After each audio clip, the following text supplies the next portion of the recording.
Hello, my name is Austin Habish, the founder of Think Catholic, and you're listening to the Summa podcast, where we study St. Thomas Aquinas' Summa Theologiae in a way simple and insightful for anyone to understand. The Summa podcast is brought to you by Think Catholic. Taking 2 questions of the Summa a day, we'll seek to summarize St. Thomas's responses, discovering the brilliance of Aquinas and his Catholic faith is day 288. So let's get started. We're covering today questions 61 and 62 of the supplement to the Summa, that is, of the impediment to marriage arising from a solemn vow, and of the impediment that supervenes to marriage after its consummation, namely fornication. The translation that I always use in these podcasts is the one generously provided to me by Ave Maria Press, the 5-volume set translated by the Fathers of the English Dominican province, which you can now get at a discounted price from Ave Maria Press's site by typing in the code Summa 10, and so here we go. Article 1. Whether one party after the marriage has been consummated can enter religion without the other's consent. After a husband, for example, has consented to marriage and consummated that marriage through the marital embrace, the question here is, can he then become a Benedictine monk or a Dominican friar? And the answer is in the negative. As St. Thomas puts it, no one can make an offering to God of what belongs to another. Wherefore, since by a consummated marriage the husband's body already belongs to his wife, he cannot by a vow of continence offer it to God without her consent. Article 2. Whether before the marriage has been consummated one consort can enter religion without the other's consent. We begin with St. Thomas's answer on this, and then we can explain. Aquinas says, before marital intercourse there is only a spiritual bond between husband and wife, but afterwards there is a carnal bond between them. Wherefore, just as after marital intercourse marriage is dissolved by carnal death, so by entering religion the bond which exists before the consummation of the marriage is dissolved, because religious life is a kind of spiritual death, whereby a man dies to the world and lives to God. St. Thomas's response here goes back to what we've said in previous episodes about how the stronger bond looses the lesser bond, and therefore, since the vows of the religious life are of a stronger spiritual bond to God, it's a vow of consecration to God directly, like taking God as one spouse as opposed to taking an earthly spouse, then before the married couple becomes one flesh via the marital act, following the marital consent, then a husband or wife can be received into religious life and at the same time be loosed from the marital consent, as canon law puts it, on the possibility of this dissolution. For a just cause, the Roman pontiff can dissolve a non-consummated marriage between baptized persons or between a baptized party and a non-baptized party at the request of both parties or of one of them, even if the other party is unwilling.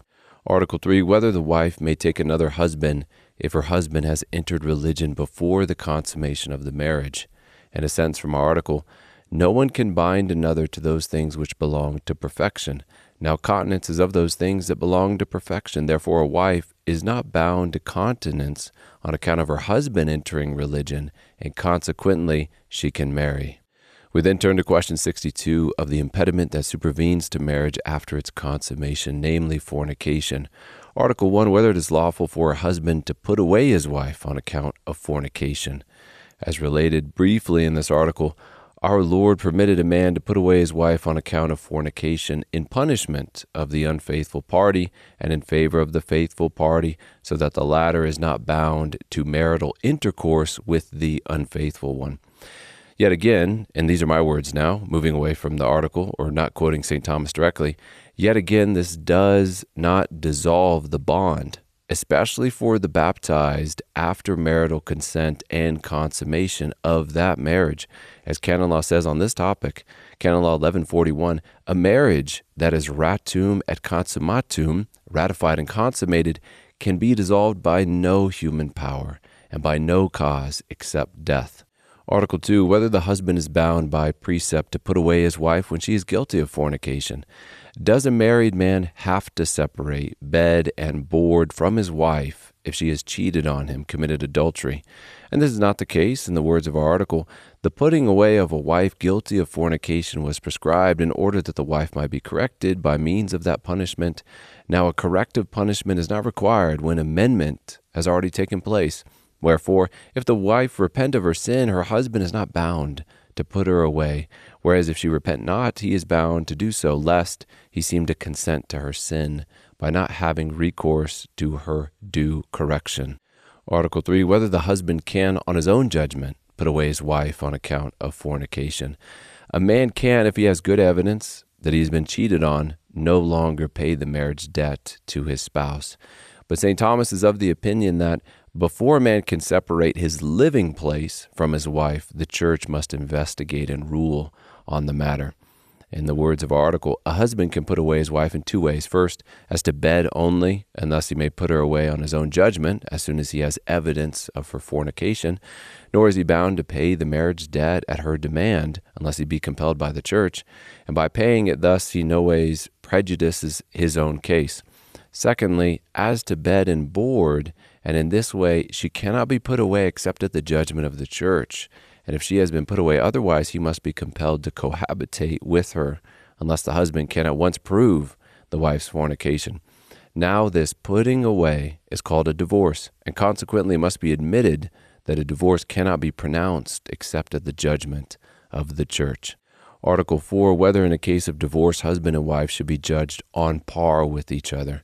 What we're asking here is if when adultery takes place, whether it be committed by wife or husband, will it be equally grievous in the law's eyes? And this is the case from the point of the good of fidelity, which has been broken, whether it was the adultery from the male or the female partner. Yet from the perspective of the good of offspring, the wife's adultery is more harmful, since it throws into question who is the father of the child, because it could either be the husband or this other guy the wife had adultery with. And short of modern-day scientific inquiry, this would be difficult, determining who's the father of this child. It would be difficult, if not impossible, to determine. However, because the good of fidelity is equally broken on both sides, whenever it is broken through adultery, then the case of divorce is judged on par, either from the perspective of husband or wife in the case of adultery. Article 5, whether a husband can marry again after having divorce. This is an important article, which we have answered in many of our previous episodes.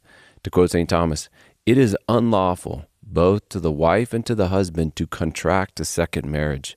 Nothing supervenient to marriage can dissolve it. Wherefore adultery does not make a marriage cease to be valid. For according to Augustine, as long as they live, they are bound by the marriage tie, which neither divorce nor union with another can destroy. Therefore, it is unlawful for one, while the other lives, to marry again. Article 6, our last article, whether husband and wife may be reconciled after being divorced. Yes, they can be reconciled, as Aquinas says here, bringing our episode to a close. He says, it is written, 1 Corinthians chapter 7, and if she depart, that she remain unmarried, or be reconciled to her husband. Further, it is allowable for the husband not to put her away after fornication. Therefore, for the same reason, he can be reconciled to her after divorce. And with that, we come to the close of another episode. We have just finished covering questions 61 and 62 of the supplement to the Summa, that is, of the impediment to marriage arising from a solemn vow, and of the impediment that supervenes to marriage after its consummation, namely fornication. My name is Austin Habish with Think Catholic, and I cannot wait to see you tomorrow.